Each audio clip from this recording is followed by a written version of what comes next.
Out Jordan Harrett, who is a fan in the place where a big chunk of my family lives. My son is and his kids and wife in the Halifax, Nova Scotia area, who is a member of the Canadian Navy, who is sending us some Canadian Navy related goodies here. Sick. He just sent me a message. It's probably very cold up there. I'm sorry, friend. Yeah, he's Tinge of Ginge 90 on Instagram, which is a great name. Tinge mean a little bit, yeah.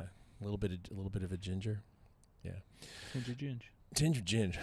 So, like on the topic today, we just actually kind of got out of a meeting with our CPA, which was a blast. I love taxes. I just love them. I can't live without them. Yeah. Yeah, pretty much. So fun. Yeah. This stuff is complicated, and I am kind of Mr. Do-it-yourself about everything. Yeah. Like, I would like to just have control and do stuff myself all the time. But it's too much. It's literally too much. Between personal taxes and, my wife has a side business, and I've got a couple of businesses going on here, and you've got a couple of businesses going on over there, and it's like... I've probably picked up more do-it-yourself being around you, but I'm do as much as I can. But when I don't do something, I like to just not think about it. Yeah. You know what I mean? Like, and that's how like we're structuring our employees and our business too. Like shit we hate or don't want to do. Like I want to block it off.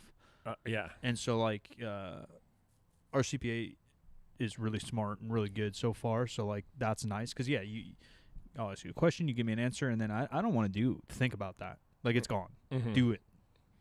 Like the term do your job is something my high school basketball coach used to yell at everybody. And, like, you take that at, what it is. Like, yeah, do your job. Everyone knows that. But, no, like, you do this. Do that. Yeah. Like, or it can apply to anything. Like, it's not that hard to be a powerlifter. You show up and follow the program. Do your job. Pretty much. So, when I don't want to, because I'm not a freaking accountant. What do I? I know nothing. I've always had an accountant. If I had a normal job, I could probably do my taxes on TurboTax. I've never had a normal job like that. Thank you, CPA man. Do your job. I don't want to think about it no more. This is my first year of having somebody else do it, even though it's been complicated in the past. And I lose sleep and I sit over TurboTax and I cry. Yeah, no thanks. And I do a lot of manual entry and a lot of like intense soul searching and all the sorts of stuff to try to figure things out. Try to decipher what it is that the IRS wants from me, or sometimes even more complicatedly what what TurboTax wants from me. Yeah, that's what's funny to me is most people complain about taxes because people are taking their money, and we're not going to get political here and whatever. I don't give a shit. I don't care about that. Like I care, obviously. I hate how anxious I am because it's so complicated. Right. Like you right just there said, with you, like figuring it out is the annoying part. Right. I know you're going to take my money. I'll write this big check. Fuck you. Even that doesn't bug me because I write this check and then it's gone. Yeah. As long as it's off my back, I don't care. Right. It's like this, I need this paper and then I need 20 other pieces of paper and then I need proof of this and I need proof of that and you need, a print of my big toe and you need all this weird shit from these 20 projects I've done. That's what I hate. Yeah. I don't. Sure. Where everyone else, because people with normal job, everyone like I hate tax season. Like, bitch, your taxes just come out of your paycheck. Fuck you. Like your shit's so simple. The only benefit you get is maybe you get money back. Never got money back in my goddamn life. Fuck you. Like this shit sucks. I've definitely gotten money back before. Yeah, I've never. Yeah, last year I got money back. That's the most, actually, first time in maybe 10 years that he's gotten like any significant amount back. Yeah, it's never fun. No, it's never fun. But like I said, I've just been I lose a lot of sleep over it. And this year, there are still decisions to make. That's part of the problem, is that there are still decisions to make. But someone's guiding our decisions. Yeah, I would do this, or I would do this, or some of my clients do this, and that gives you somewhere to go with it. Right. But it does point up the fact that it's like both art and science, you know? Yeah, there's some finagling. There's a little bit of critical thinking. Yeah. Hey, if you did this, you could also do this, and that might lead to 100%. Which is 100% of business as well. Right. Which is powerlifting programming, which is all this stuff. What's the best deadlift accessory? Well, it's not. But if you have an issue with this and that, maybe we could do this, and then maybe that might help. Mm-hmm. And if not, we'll switch it next block, and we'll switch it next quarter, and we're going to file our this, that way. And It really is. I do enjoy that. I actually think I would like that part of like complex CPA shit if I was one. Mm-hmm. Because yeah, it's like finagling. Yeah, it's like a little chess game. Yeah, I like that. I like that part of it. But when it's my own, when it's extra work that we already taking away from our energy, that's what I don't like. Yeah. Well, my late father-in-law used to say that paying taxes was literally a privilege. He's like, if I have to write a big check for taxes, I'm okay with it because it means I did okay. 100%. That's how I think about it too. Yeah. And I think that, some people are like, I want to hold on to more of my money. It's of course. Yeah, but that really comes down to a mindset. Think about your actual earnings that you can, that put your post-tax earnings. Right. Think about your post-tax earnings for daily living. Think about your pre-tax earnings for saving for retirement, all that stuff. Yeah. But don't have in your head, I make, X thousands of dollars a year, and why isn't it all in my pocket? Because that's not how it works. Right. I mean, we live in a society that has services that we all benefit from. Yeah. Even the to break that down to like which the topic of the day or business topic is like biggest things we've learned in business maybe. And someone asked me in particular about the gym, but we've both done businesses on multiple online, offline, etc. All of that is a perspective and a mindset, and not to sound like life guru guy, but little like fires that build up with business or like hiccups don't bug me either. Like these are it's opportunity gives you trouble. Yeah. If you have no opportunity, you have no trouble. So fuck you. Like I would rather have these mini speed bumps and mini walls to again strategize and play chess around and get excited on how to optimize them because I've built this opportunity with these companies than to sit there and have no opportunity, no issues, and I'm just literally on a hamster wheel. Yeah. Right? And that's the same as taxes. Taxes have always been clear to me that way. I don't know why. Again, the money part's never been an issue. And not getting political. I just don't care. Yeah. Because obviously I'd love to pay less. But that's like Jim said, everyone wants to pay less. Duh. Like no one wants to fork over their money. Right. That's just dumb. No one wants that. But the more you earn, the more you pay. If I got to pay a lot, that means I crushed it this year. Mm-hmm. Like that feels good. And that's the same with the clothes and the gym and every little thing that comes up that's an issue is an opportunity to optimize, make your company better, and is something that I created the issue. And you can make it, it's a good thing you created that issue. Right. Because if you're not creating issues, you're not creating solutions. Right. This is not a first business for either one of us. The Third Street Barbell 3SB is not a first business for either one of us. First business I started was years ago, and it was really like a pipe dream. It was a huge pipe dream. Someone's calling me. I'm not going to accept their call. I thought you were checking your watch like this is about to be a long story. I was like, hang in. I don't know who's calling me. Anyway, there was an opportunity during the first .com bubble. Yeah. That came up. Somebody that I used to work for said, "Hey, I have a friend who works for this company, and they don't have any web presence at all. They haven't done anything in terms of being able to do transactions online, any of that stuff. We could set up a business and then just pitch them the idea of us coming in and essentially being a e-commerce marketing organization for them." And all this was very high-minded. Is this late 90s, early 2000s-ish? Late 90s. Yeah. And we set up a C Corp, which is the most complicated corporation, because you can members do and all this. shares and all of that business. It was really complicated, and it just completely fell out. This other company was totally not interested. We couldn't find anybody else who was interested. And we put a lot of effort in. I flew to fucking Southern California and, to try to make this thing happen. And there were people in general, a couple of the people I wanted to work with. Yeah. And that just completely fell apart. And what ended up happening was I ended up actually doing business with one of those people. And we basically created an IT company, and that he was the IT brains of, and I did everything else. And that went on for a while, and that was pretty good. Yeah. To be honest, it was pretty good. There were challenges about the performance of the stuff that I had to do that beyond just the administration. that was a pain in the butt. Yeah. That it really didn't play to my strengths. There's always that, and especially in the beginning of any business, right? Because you don't have the money or to delegate. Right. There's always going to stretch what you like to do and stretch what you're good at. Right. I'm writing a lot of our copy. Yeah. I would never call myself a great writer. Jim's the final touches on it for sure, so that's why it probably looks good. But you know what I mean? Like that. And I'm an okay writer. I should give myself more credit. I just hate it. Mm-hmm. But I know it would help the company, and I know I'm okay at it. So I put down the basis for us. You know what I mean? Like that's something now we're moving towards getting someone to do some of that, right? Yeah. Like, but in the beginning, that's just how shit goes. Yeah, and I think that this is like one of the major thrusts that I wanted to put into this particular episode. Yeah. Is that how you write about your business helps you define what your business is going to be, what it is and what it isn't. It sort of sets the template for everything going forward. So you wouldn't think that it would have an impact on like how you deal with taxes or what products you offer or all that kind of stuff necessarily, but it really does. Yeah, that's another reason I tried to step into that and make myself do it, is because all my other companies were kind of like, for lack of a better term, they were me. They weren't like brands, or they were brands based on me. Right. I opened a training studio in 2009. I was the coach. It was my gym. Come to Mike to get better at lifting. Right. Kaizen, it's me and Omar and Bart. It's us, our coaching. We have philosophies that we generally believe in, but you're coming to me for coaching because you believe in me as a coach.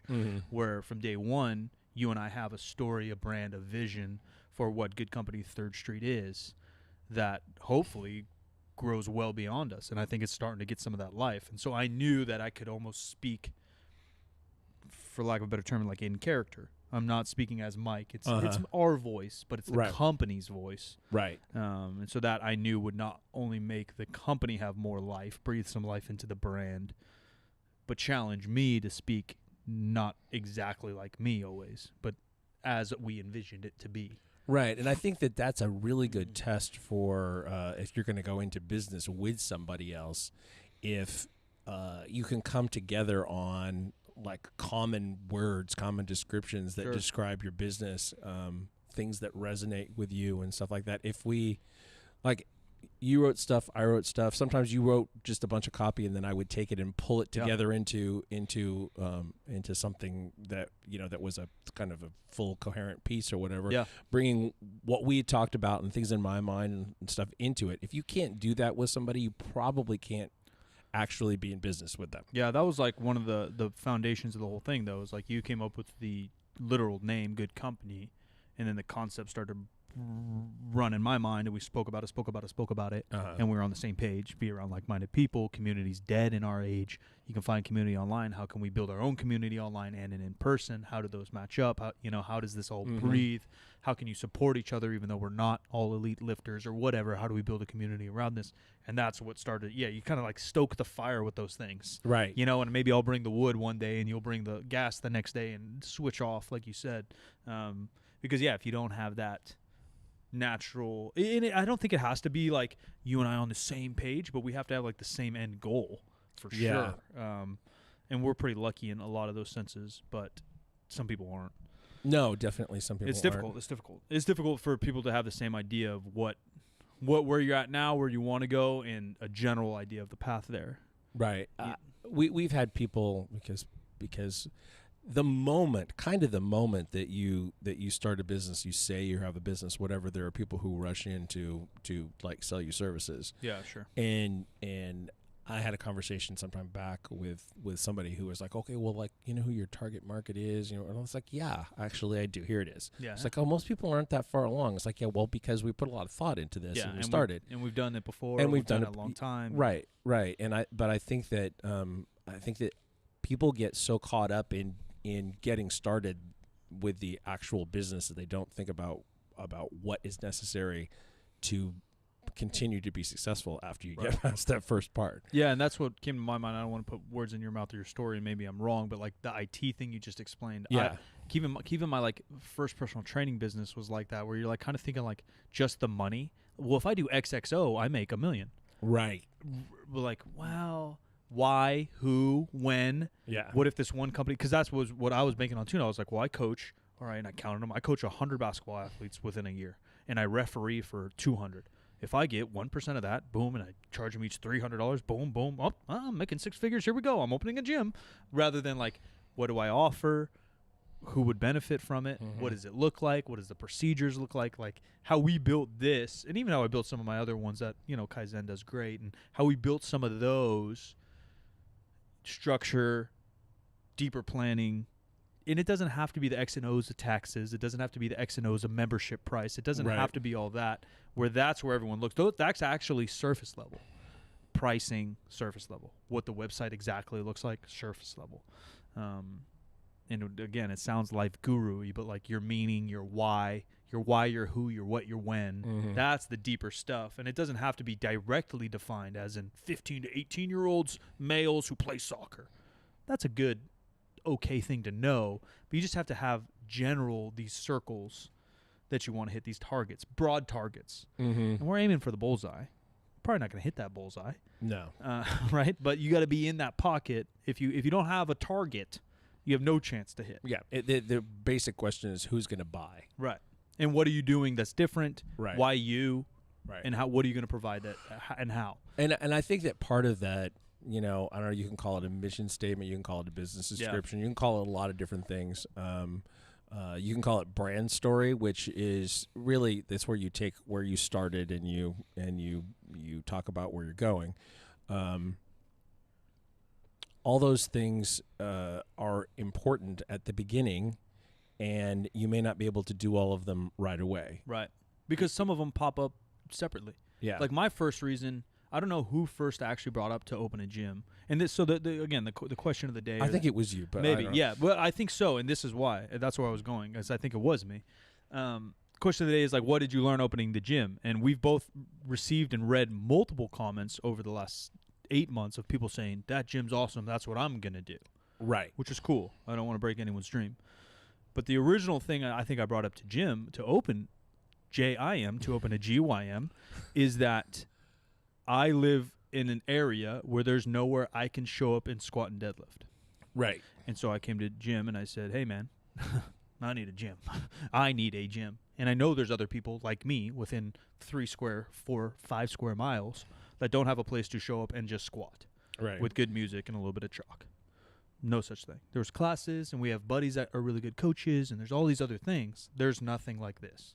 How do we do that? Mm-hmm. And then a bunch of opportunities started to ripple, and then we started to find our who and our why through that. And that's like the business 101, right? Like, what issue is there, and how do you solve it? And that was where we started. But we put in deep thought to make this bigger than a squat bar in a rack. Where other people, again, that sounds awesome. That gym looks great. I love your guys' aesthetic. I've never seen something like that. I'm going to do that. That might just not be your Kickstarter. That's probably not your why. Yeah. This is pretty. I can replicate this look isn't your why. Because Right. our look wasn't our why. No. And it's still not. No. That's not, again, surface level. It's probably medium layer of our brand. But there's got to be more to it. And talking about lessons I've learned, I don't know. To answer the question broadly, because so many little things are those chess games where I'm taking like past lessons, I'm taking critical thinking, and then I'm just guessing and I'm going. And I guess the biggest thing I've learned in life, which isn't business, that's kind of helped me conquer like anxiety and who I am over the years, is the simple fact that any decision I make right now, big, small, medium, can be navigated,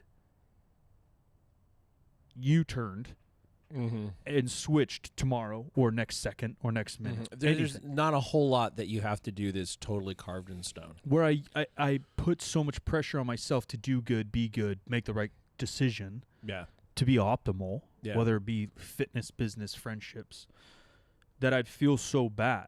And so like I start to think of my decisions in my life, I think I was just talking to Kyle about this, as like the Titanic, or a very maybe not Titanic. Well, maybe.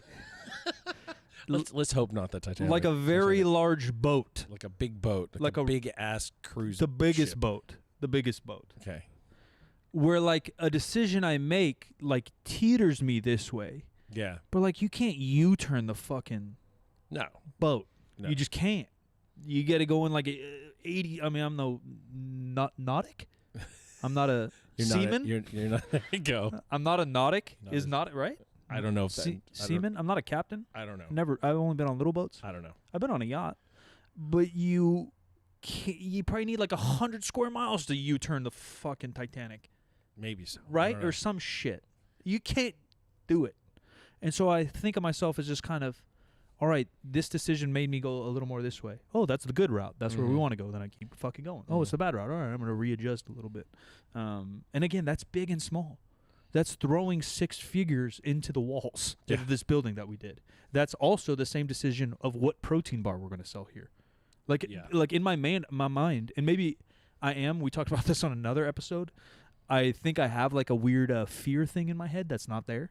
Because, like, those decisions don't bug me. They are the same in my brain, which I think helps me and hurts me in business probably. But I think it's overall good. Because that's another question I've received a ton is, like, how did you have, like, the courage to do that? And, like, therapists have asked me. I was like, I didn't think twice. I got a lot of confidence in that I'm going to work my dick off and what happens, happens. Yeah. So, like, putting 6 figures into equipment and refurbing this entire building. Same decision, same sway as me choosing, or Jim and I choosing what protein bar, or what color hoodie, or what, like, all those are kind of the same. And the creative thought that go behind it, or there's a thought process. I'm not just blindly deciding, but the weight of those decisions to me is almost the same because they all matter, again, to build that thing. So I guess if I had to sum up, not to end the episode already, but what I've learned is that we're done. That's it. Is that these decisions, I put even weight, but I don't like put even. I don't know if responsibility is the right term, or like I weight all my decisions very similar. I try not to have fear in my decisions, and I try not to. Like, I try to, I don't know how to even word it. Critically think without fear and know that whatever decision is going to be made, I can make an equal or better decision after if it goes wrong. Okay. Does that kind of make sense? Yeah, a lot of people get caught. Don't getting caught up. I try not to get caught up in the fear. Yeah, I get caught up in what's the best way. Right. I end up spending a lot of time on what's the best way. And there's a lot of anxiety in that. And I'm not saying that people shouldn't do it. I think that you have to kind of put a check on yourself. Yeah. I had a conversation yesterday with a friend of a friend who's contemplating starting a podcast. And he's like, I read this article and then I read this article. And it's like, do I need this kind of equipment? Do I need to soundproof my whole house? You're never going to start a podcast. Do I need to move to Alaska? And it's like, no. Yeah. Like, it's a lot more straightforward than that. You just, like, start at the starting place and go, and then you fix things as you go along. And it's easy for me to say that because I've been doing, a podcast for a long time. But even that, though, when you approached me with the first podcast ever, what was the day you approached me? I was literally in that room, I remember, near the reverse hypers. Yeah. What was the timeline between us and us actually starting? Within a month. Within a month. Right? So, like, that's way different. Yeah. There was a difference between having an idea about what I wanted to do with it and having an idea of how to do it. Right. And so, like, at the point that we got to go, then I had to figure out, I needed this. I just sort of read articles before, whatever, this, that, the other thing. I finally found just one relatively simple article and just did everything it said. Yeah. As opposed to there's a bunch of them. You have to pick, okay, I think I can handle this one. Yeah. And just go forward and realize that, like, you're probably not missing anything super important that you can't fix later. So that's where I guess, my decisions wrap up too is what is good enough right now that I can optimize later. Yeah. And I try to optimize it. I'm not trying to make a decision that's half-assed. Yeah. I do think, and we made the best hoodie on the market. Like, it's literally the most comfortable and one of the cleanest hoodies on the market. That started by just buying samples. That didn't start me by going from zero and designing the best hoodie ever. Right? Like, I was like, well, you got to, like you just said, you got to start eventually. You kind of find a blueprint-ish start and then upgrade, and then now we're here. Right? You get very caught up. A lot of people get very caught up on just perfection at the beginning and initial impression and all that stuff. And I mean, there are podcasts I listen to that are popular that sound like shit. Right. Oh my God. And that's gotten worse during the pandemic, honestly, because more people started podcasts, and a lot of people are just recording their stuff on Zoom or Skype or whatever. What's funny with content, and even gym stuff, is like people put like 100% energy, like you're talking about. Like, what if my microphone's not good enough? Like this, and maybe I'm talking shit here. Like, what if I don't have the right squat rack or the best squat rack? Like, bitch, what if you suck? Like, where's the where's the self-knowledge? No one's ever thought that. Yeah, no one's ever came to me. I mean, we couldn't count, how many people have come to us saying they want to start YouTube or podcast, or now want to start a gym. Because when you're doing something, people want to relate. That's cool. Conversation. Right. Love those conversations. I'll help any way I can. But not once has anyone, and not once out of thousands over the last decade, literal thousands, probably tens of thousands, come to me and say, I want to start a gym, I want to start a podcast, I want to start a YouTube. What if I can't do it? No one's ever fucking said that. They've always said, what microphone's the best? How do I search optimize? What do I choose my location, or what's my membership scaling look like? No one's once said, like, hey, what if I can't do this? Like, where's your fucking self-awareness? What if I'm not actually interesting enough? What if I can't sit at the front desk for 8 hours a day and be nice to everyone? What if I can't file my taxes? Yeah, what if I'm not good at talking? Right. What's the only thing you need for a podcast? You have to be good at talking. That's the number one thing. Yeah. You could do it on your cell phone. You could go on the street corner and yell it through a tuba. You could do anything, but if you fucking suck at talking, you're done. Yeah. No, that's true. You don't have anything to offer. And no one's ever asked us that. Yeah. How do I make entertaining content? No one's ever asked me, how do I make entertaining content? And I don't have an answer by any means, because I'm not saying I'm the most entertaining, but I can fucking talk. The thing that I ask people is, like, what's your pitch? Like, what? Sure. Like, how do you see it working, and what are you offering? Right. And the same is true in business too. It's like what they'll talk about, like a unique product offering, unique offering, and everything that you want to sell has that. And let's face it, like if you're getting people to listen to your podcast, that's a sell, right? Yeah, you're selling yourself. Yeah, for sure. And you're selling your concept, and you're selling your guests, you're selling your content, whatever, you have to be able to answer those questions at least on the surface going forward, for sure, and I think that if you don't, that's when it falls apart. That's why a lot of people start podcasts and they don't get past episode 2 or 3 or whatever. Another issue is obviously if you're not getting the kind of feedback that you want. Yeah. Like, we've done shows with bigger audiences before than we currently have now. We have a tight audience that's paying a lot of attention to what we're doing now.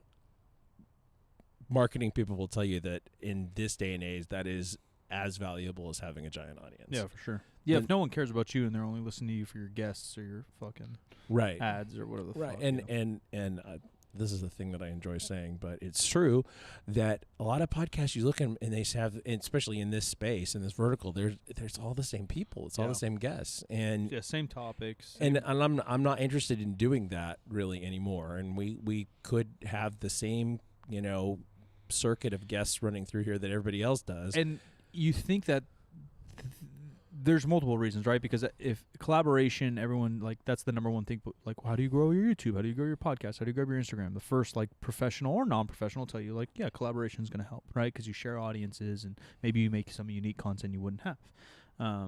But as social media and content creation started so organically and authentically online to grow, and maybe this is inherent, maybe this just is an order of processes that we don't want to follow, which is fine, fuck you. But as those things grow and production grows, money grows, marketing grows, all these things grow, it turns into what has been content forever, which is like a David Letterman, an Oprah, an Ellen. I remember when I got into college, junior college, and now your days are all fucked up, right? Like, I'm so used to like a 8 to 3 basketball, 3 to 5 homework, sleep. But now my days are fucked up. I'm watching random ass TV shows and I'm stuck on the couch playing Call of Duty and watching Oprah, right? Yeah. And so you notice the process of orders. something happens with Jim Carrey, all of a movie or something, all of a sudden he's on Oprah, then he's on Ellen, then he's on David Letterman, then he's on Stewart or whoever the fuck these guys are, right? He goes through the process of these things, and that's how now our world has turned. Yeah, to making the rounds is what it. Yeah, that's literally what's happening. Which it's often around the launch of a product, an ebook, a service, a meal which service, is absolutely fine. Yeah, and that's how it goes. Right. Yeah, that's one of those that tells you that it's more mature than it used to be. That goes on. However, that's probably not what you're getting here. However, yeah, that's not what you're getting here. And like, if we're going to have all the same people on, we would have to approach it in a different way. Because I don't, when I listen to somebody that I know on a podcast, I hear 2 or 3 stories that I've heard a million times before because I know that person. And it's the story that they tell. They like to trot out or whatever. Sure. It's a good podcast that gets something different from someone. And you know, like when people can travel again and stuff, we may be dipping our toe back in there because I think we can do different things. Well, I think that's where our new format that you made is going to be fun because, like, even last episode where we had Dean Sidoris, who has probably been on a lot of great podcasts, and he's talked about coffee or creating a brand and a lifestyle brand, CrossFit, or and he's very good at those things. And I would never knock Dean. And if I have questions, I do text Dean. Like, he knows a lot, right? But we had him in here talking about gyno on bodybuilders in the 70s. Yeah. Where coming up here, we're going to have Barkwan, who's one of my best friends, and we could talk about his fitness goals or him running a marathon or him powerlifting and starting a new trend in powerlifting from an Asian American comedian. That's his story, and that's a great story. And I text Bart daily with advice on life and business. But we're probably going to have him in here and talk about some random shit, whether it be a movie or how to choose a business opportunity, which are things he's good at and does, but they're not part of like his story. Not the thing that he's most known for. It's not what he talks about. Yeah. It's what he does. Right. Exactly. Exactly. And so hopefully COVID, non-COVID, whatever, we're going to have guests, but these guests are going to get plugged into our format. We're not going to plug our format into these guests. Yeah. Yeah. And we're never going to do like the straight up interview. Yeah, unless Stevie Wonder's walking through the door. Well, somebody take it by the hand because this room is cluttered. I don't want to I don't feel the need to interview someone. You know, I did that. It was cool. It was fun. I learned a lot of skills. Yeah. But it's probably those interviews turned into more organic conversations, and that's what led to where we are now. Anyways. Yeah. Is there a lesson that you feel you actually straight up learned just through the process of this gym? Is there like an XO, like I learned this? And I think it could be simple. I guess like maybe an applicable one even I could mention, like you can, I don't know, I'll think of one, but you know what I mean? Like I guess starting an actual business, quote unquote, is easier than you think, right? Like filing for the tax license, like all that's easier than you think. Maybe that's something I've already known because I've opened multiple businesses, but maybe that's not what you guys know. You get a tax ID, you file for a business, pay a fee, and you are now a business owner. It is that easy. Yeah. Right? Like maybe people don't know that. Or, I don't know how big or small these questions are. Because we talk like philosophically. We talk big picture. Right. But those small pictures are the insurance. You get a broker, you tell them what you need to insure. You maybe have to fill out some forms, and now you're insured. And then you write them giant checks. Yeah, and then you're ready to rock. Yeah. But actually, the thing about it is that like insurance, it makes you think about how your business is going to work operationally, because it asks you a bunch of questions that are particularly operational questions. I would say like the main thing that I don't know, learned is not necessarily the right word, but had reaffirmed to me was what I was talking about before, when how you describe your business, your brand story and all that stuff. That stuff is so important because we're at the point now where that stuff is coming back to us. People are like quoting things that we said back to us and as the things that they like about the gym, the brand, whatever, and we haven't fully realized any of those things yet. Yeah. Like, and we're still on the road, and I don't know. Yeah. I don't know what it's going to take to be honest, but I think the more applicable one or whatever is kind of reaffirmed to me too, which is just all my businesses have been online, and a lot of that stuff's easy to delegate rather than learn new skills like we talked about. But gym in particular, like reinforced or taught me how like just capable I am of doing it on my own. Because if I did this whole gym by myself, I probably would have bought a bunch of contractors and shit. Where I'm very capable, or I think I am. Maybe Jim will tell you guys differently. Well, I'm handy. I'm not a contractor, but Jim says take that off and do it this way. All right, I'll fucking go, and I could do it. I know how to use a fucking power tool.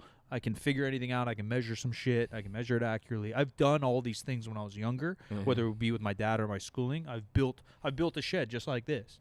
I built a foundation. I've done all those things, but it's not what I love to do, and it's not like part of what I do. Where some people love projects. I'm not going to just make a DIY on the weekend and do it at my house. Never. But I can. I totally will. Yeah, right. That's totally me. Right. Yeah. And I would never. And I've never watched. The closest DIY show I watch is Tim the Toolman Taylor Home Improvement. I'm not watching real ones. And so that was probably, yeah. You're not watching This Old House is what you're saying. Never heard of that. Never going to watch it. My mom loves all that. She does everything. She's built. I went to her house yesterday, and she has like horse troughs of hay in the backyard. I don't know what maybe she's making mulch. I don't know what she's doing.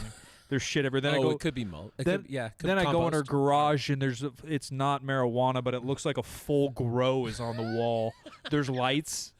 I have a picture, I think, saved. There's lights and shit. She still didn't even answer. I'm sure it's herbs or something. But I was like next to the fridge where I get my Diet Coke. I don't know. But she does all that. I can do all that. I don't do any of it. But I guess how resourceful I can be. Yeah, I think you have when to I want to be. I think that the deal is you have to be game particularly at the beginning. Yeah. To figure out how to do a lot of stuff and to realize that I'm not maybe going to do this perfectly, but I'm going to do my best job with it, and it'll work for now, and then we push forward. Well, and just to work, and like that sounds so corny because everyone says it like business is hard work, opening a gym's hard work. Like no, it's work. Like it's work. Yeah, it's very time consuming. It's very mind consuming. Yeah. For sure. I think maybe one of the things that I've learned is that I can get more obsessed about a particular thing, like accomplishing one thing, than maybe ever in my whole life. Oh yeah. I can get more monomaniacal. You think about one thing. One track mind about something until it's done. Yeah. More so than any other time in my life. Do you think that's just because of the project itself, like you care about it, or do you think that's just because there's so many pieces and you have to zone in? What makes this? It's two-pronged, but one of them is a thing that we said. One of our slogans during the summer when we were in the process of reworking this building. Yeah, even still. It's still a work in progress. It'll always be a work in progress, probably. But I need a win today. Yeah. Or get a win today. Yeah, get something, Dylan. Yeah, it's like I need to check one box. Yeah. Especially this summer, there were so many moving parts. Yeah. It felt like nothing was moving. Yeah. Talk about my ship mentality. Like you've been on a big ass boat. You're going like 60 miles per hour. You look outside, it looks like you're not moving. Yeah. You're like fuck. Yeah. Yeah, and like the duck on the pond, where the legs underneath the water are going nuts. It was like that a lot. Yeah. Like I'm not getting very far, but damn, am I working hard for it? And there was a lot of that, and just from a philosophical standpoint, like sometimes you need a win. Yeah. What's today's win? And I think that's actually a pretty good philosophy of life, period. I don't do it all the time now, but I notice if I'm starting to get bogged down, it's like if I can get this one damn thing off my list, then I'll feel better. Yeah. I can give myself permission to take a deep breath. Yeah. And then figure out what the next thing is going to be. The corny one that the life gurus teach you is like make your bed. And I'm not a fan of that because I don't know, maybe because, again, like all these decisions I make, I kind of weigh them the same. So, like, that life guru would tell you, like, little win, dude, build the momentum, big win, snowball. But to me, again, like, writing a $80,000 check for equipment feels the same as making my bed. So why don't I go do one that's closer to my goals for me? Mm-hmm. Where other people, like that $80,000 check or painting this room or ripping the whole room apart is like a big old thing and the bed's a little thing. I'm going to start at the little thing and work my way up. To me, they're the fucking same. They really are. And that's why my bed's never made, because that's a big thing. They're all kind of big. So I would rather attack one that's towards my goal right now. I'm a bed maker for sure. Which is fine. But so my point to you, though, is we use that W, get a win, mentality and something I've been tweeting and talking about a long time is like, there's no momentum and positivity in the world right now. I'm just going to make my own. I'm just going to make my own momentum. And that's how I was in sports. My team's lagging. No one's playing defense. I'm going to make a big play. I'm going to change the momentum. I'm going to go get a steal. I'm going to go get a big rebound. I'm going to go get a big bucket. And then my guys are going to get fired up. I'm going to slap him on the back, and then he's going to get fired up, and we're going to go. So how do I build my own momentum? So we've spent 1,000 hours in here together, and we spent 1,000 hours in here alone. And getting that momentum when you're just sitting here alone, like I'll sit up there, I'm cold, like, oh shit. All right, I'm gonna go dust, and I'm gonna just start cleaning. Like something's gonna feel good, or right. I'm gonna type the crap out of this copy right now. Like you just got to kind of do those things. And again, it is hard work, and there's a lot of moving pieces, so you have to kind of choose one, like Jim said. But when you do, you just get it done. Yeah, you just get something done. Yeah, I think that I don't know. Talking to the CPA today was a little bit like going to the dentist. You know, like I was kind of nervous for no reason too. But afterwards, just like, okay, well, our teeth were not as bad as we thought they were going to be. Yeah. We're going to be fine. Let's go forward. Yeah, and he's probably seen worse. I'm sure. And it's so easy to get frozen, I guess, about stuff that you're nervous about, stuff that gives you anxiety, things you don't want to deal with, whatever. And it's easy to sort of put them off to the side and move forward. And I think you can't use, your daily W to give yourself permission to pause on those other things. Right. You have to keep moving forward on them, but at least you can feel better while you're doing it. And because it's very easy for people who are a little prone to anxiety the way we are to get caught up in the moment of what hasn't been done yet. Yeah. I think so much comes down to self-awareness. Again, like we talked about, like people looking at all this stuff and like putting attention and energy in the wrong shit. Like putting attention and energy like to yourself. Yeah. I was talking to Dan, our buddy who owns a business too, and like how he works is so different than me. Or I've talked to other friends that like run marketing companies and stuff, are very successful, but like they're like, yeah, I just can't, like do this or that. My ADHD and anxiety, I'll bash my head against the wall if there's something I know I have to do and I don't do it. Yeah. That's not an issue for me. If Jim, part of our partnership was he made me make a list of what I have to do, I'd kill myself. I can't do that. Yeah. It's running a carousel in my mind what I have to do after this and tomorrow, and I'm going to get it done because I don't like this carousel. This is not a fun one. This is the scary kind of carousel, the out of control kind. But like Jim said, there might be people that are the opposite of that. You can't get anything done unless you write a list or you attack one thing. Or there's a million different ways to tackle these goals, but none of that can get done unless you're self-aware enough to know what you're good at, what you're bad at, and how you work. Yeah. If you don't know that you're shit at talking, maybe TikTok's for you, and you shouldn't start a podcast. Yeah, right. And you might be really, really good at TikTok. You might fucking crush it. Yeah. But you just lip sync the whole goddamn day. But the point is, if you're not self-aware enough to know that you can't get your mind through a microphone and audio to make sense or to be captivating, then don't do it. And that's the same with these business things, and that's the same with little task, big task. Maybe you're bad at whatever it is. Go learn about it or do it or delegate it. But number one key is you have to be self-aware enough to kind of handle that, to build your days, to build your own strategy on how you accomplish things before you build a brand strategy or a day strategy or a long-term strategy. Yeah, and I think that to the extent that having a business will organize your life if you let it. Like you can't count on that being the thing that pulls you together. If you can't accomplish stuff without a business, you're not going to accomplish stuff in a business. 100%. And I think that you have to be really careful about who you're willing to do business with, and because like our attorney said to us last summer, like when you bring on owners, like it's like a marriage. Yeah. Like you're financially entangled with that person. Yeah. And probably emotionally if you care about your business. Right. And probably many other ways. Communication. Like, yeah, it's so similar. And I've never been married, but I assume it's so similar. We're not perfectly on the same page all the time. We are functionally on the same page all the time. Yeah, we've been good. Yeah. We haven't really had any issues that we couldn't work through easily. We're both pretty easygoing, but we're also really principled You know, we have our own principles For about things. Yeah, but I think that's what it is, and I talk about that all the time to other people too, where they'll see something like you like fight and stand up for what you fight and stand up for, and some things you gotta let pass. Right. Sometimes you have to decide that maybe the other person has a better view of it than you do, or and you this need to let go. Yeah. And just let them. Or I don't care that much. This isn't that big of a deal, because it's human nature to always want to be right. Right. It's human nature to always want to do things your way. Yeah.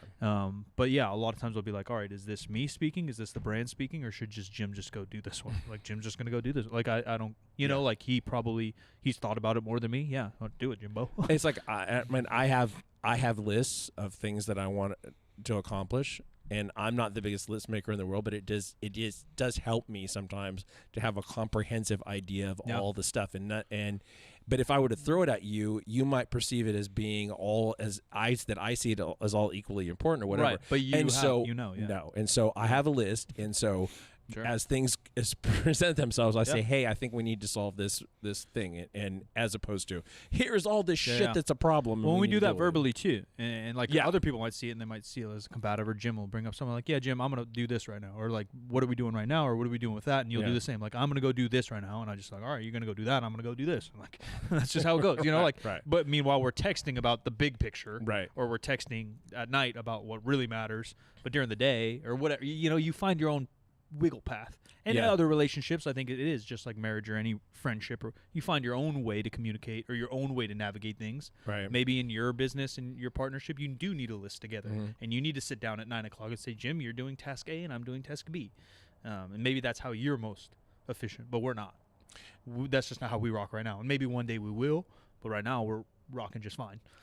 I will flip this around about partnerships, whatever, and say that I don't know that I would be someone who would ever start a business like this or any brick and mortar business by myself, unless it was very small. Yeah. I just don't see it. I just don't see it happening. And that's why you have to choose wisely, because it's still going to be your work and representation of you. Yeah. And you have to get along with the other person. There's a couple of things, like rules, like a moral code that I have, like with choosing partners, that I'm still not, because you can't judge a human fully until you're in some shit with them. You know what I mean? That might be the most critical thing that you said in the whole podcast. Yeah, well, because you don't know. Like, I could think like, all right, Jim's, and these are like my rules. Like, I have rules like what you bring to a business and what makes you like a business partner versus like an employee or a buddy or, you know, a 1099er. Like, you have to have like a shit ton of money. You have to have skills that I don't have, and skills that maybe aren't replaceable. Yeah. Or you're going to have to be the hardest working motherfucker in the room. And I'd prefer all three of those. 2 will do. Yeah. And if you have none of them, you're not a business partner. That's a fair point. Yeah. That's just it. You have to bring something to the table that no one else has. Yeah. Your name's Michael Jordan. Oh, okay, I'll do sneakers with you. That makes sense, right? Like, no one else can sell sneakers like Michael Jordan. Yeah. He's the best. You got to have same amount of money or resources that are going to help us. Michael Jordan again. Michael Jordan would be a great business partner, or a hard ass motherfucker, right? Like, he wins that too.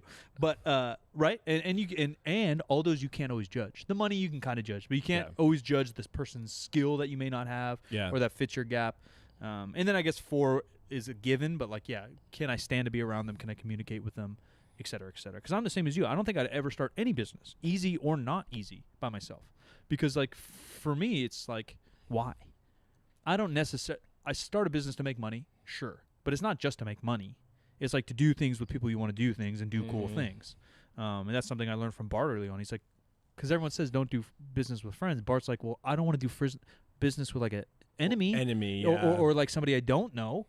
Like, I want to do it with somebody I kind of know and I want to be around, because you're going to have to be around them a lot. Yeah. Regardless of the type of business. Yeah, people say, oh, don't do business with friends, but it is. That's not it at all. No, don't do it with the wrong friend. Yeah, exactly. Do business with the right friends. Yeah, or family, same thing. Like, don't do it with any aunt, but if your one aunt's an ass kicker, do it with aunt. Yeah. Like, auntie's going to kill it. Yeah. Why wouldn't you do business with her? Right. Exactly. My wife is in a business with her mom. Yeah, that's awesome. And her mom's longtime business partner and her mom's longtime business partner's daughter. And, not everybody has exactly the same vision of everything, and that's fine. Right. It's fine because they managed to go forward and they're quite successful. Yeah. You just can't. People want to make things black and white when they're not black and white.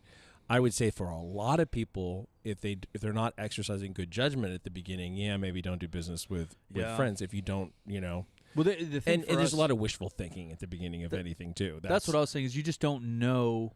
You can't tell if person is unselfish until you've like been in some shit with them. Right. Until there's been a place for them not to be selfish and you've seen it repeatedly. Yeah. You can't tell someone's really hardworking until you've been into multiple situations where they've worked hard. Yeah. Like you can't just go in the gym and say like, man, this guy deadlifts like a motherfucker. He's probably a hard worker. I'm going to pull him out of the company. Like, no, that guy likes to deadlift. No. Like, does he like to wear a hazmat suit in 110-degree weather sucking in toxins? Mm-hmm. Hard work. Mm-hmm. Probably not. Does that guy like to show up on a Sunday when the gym's been closed for every Sunday and he's doing something in the gym? Like, that's hard work. Yeah. Right? Like, where's that guy? Not the guy that kind of likes to deadlift good or shows up on time. That's not enough. Right. For a business partner. That's employee category for me. Oh, he does enough? Oh, yeah, he could work for me. Like, he does enough. Is he going to be my business partner and I'm basically betting my money on this guy? Mm-hmm. That's how I think about it too. Like, I bet money on you. I bet money on me. I bet money on our team. A lot of money and a lot of time. Right. To succeed. And I'm betting on, why are you choosing who? Just because they like to deadlift too? Now you want to build a platform together and sell it? Like, that's not the right decision. No, and I think too, it's also true of employee situations where you might say, hey, I want to have people that I'm comfortable with, but realize that you're going to have uncomfortable conversations with the people that you're comfortable with. How comfortable are you? How comfortable are you really? Yeah. And would you be better off having somebody that you didn't know as well, who came with a good background and whatever? And I think that as businesses mature, you get more and more job specialization. Maybe, right. No, for sure. Yeah, you start to niche people out. Yeah, and which is probably an easier hire. A subject matter expert about whatever. Yeah, as opposed to someone who just happens to have time in their hands, right? And who is game to do anything. Right. That's it's hard. Or someone, or multiple player, because then you're relying on their like resourcefulness and hardworking rather than like Jim. All you have to do is this Excel sheet, and you're like, yeah, I'm really good at Excel sheets. Like, all right, well then I don't have to think about Jim because that's all he's fucking doing. But if Jim has to clean, he has to Excel sheet, he has to creative think with me, he has to do all these other things. Now you kind of have to worry about how he allots his time and work ethic, really. Yeah, it gets more complicated. We're just running all over the spot now, but there's our general business ideas. Yeah, I think we can sum it up a little bit by saying that you have to put a lot of thought into the start of any business, but you can't realize that you can't game out every scenario, and you can't let the process of thinking about it keep you from doing it. That's for sure. And a little bit of self-awareness goes a long fucking way. Yeah. You're probably more, and this sounds so corny, you're probably more capable than you think you are. And that goes for everyone, even for you shitheads out there that have no skills. You're probably more capable than you actually think you are. Probably. Choose your team wisely. Choose your business wisely. Again, it's not just like XO to money. Oh, this needs to be fixed. I'm going to make money here. That's how I do it. Think about some of the details. They seem like details. Like someone would say like brand philosophy. Oh, that's a detail that goes on the website. But that's like the driver. Yeah. That's like your transmission. Yeah. So like the engine is the gym. Okay, we need somewhere to squat. But like the transmission is all that other shit. And without that, it's not getting power to the wheels, which is the bank account. God damn, that was a good one. That was a pretty good one. Yeah, it's not bad. And so you need some of that. And then the drivers, who's navigating for you, who's actually behind the wheel. How are you guys going to push that through? Who's your pit crew? God damn, we could go forever.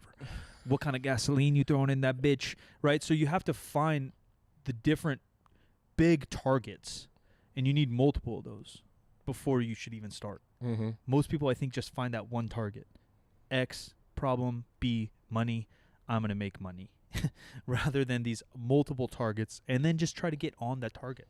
We're not getting bullseyes, but we get more shots later. Keep shooting, keep progressing. Don't optimize everything. Start.